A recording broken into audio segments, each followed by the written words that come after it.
دوستای عزیز و گرامی سلام. خدا کنه همتون جور و صحتمند باشین.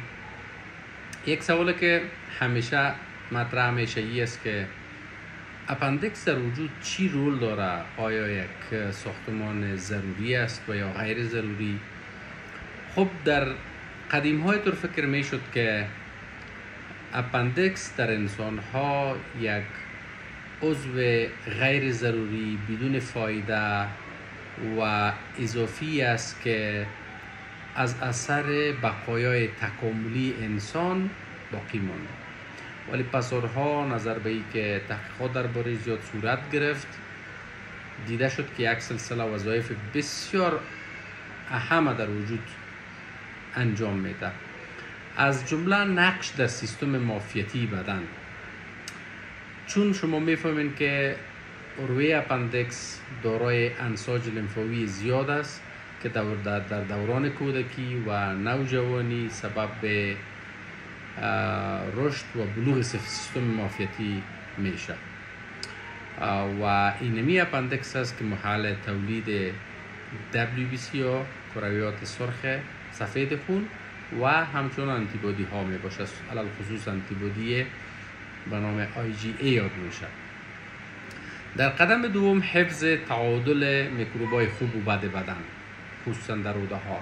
یعنی یکی از نظریه های جدیدی است که اپندیکس به مثابه یک ذخیره‌گاه یا مخزن میکروبای مفید در روده ها می باشد و این واقعیت دارد، در صورتی که یک شخص به اسهالات شدید مبتلا میشه و یا انتانات سیستم هضمی را میگیرن، این میکروبای مفیده که به نام فلورای روده یاد میشه این آسیب میبینه و باکتریای مفید از اپندیکس چی میکنه؟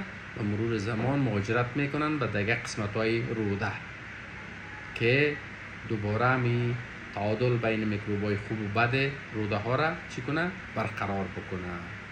در قدم سوم حمایت از میکروبای مفید هضمی در شرایط بحرانی. مثلا یک انسان زیاد آنتیبیوتیک استفاده میکنه، تمام میکروبای مفید رودهایش از بین میرد، آسیب میبینن.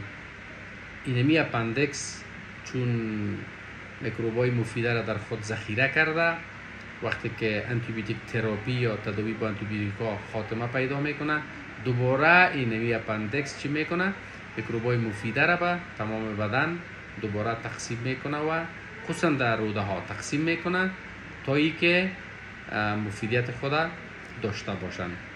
موضوع دیگه اهمیت تکاملی است که در گذشته در هضم فایبرهای نباتی یا گیاهی کمک میکرده و فعلا این عملکردش یک مقدار کاهش یافته، در عوض از او عملکرد معافیتی و میکروبی علاوه شده.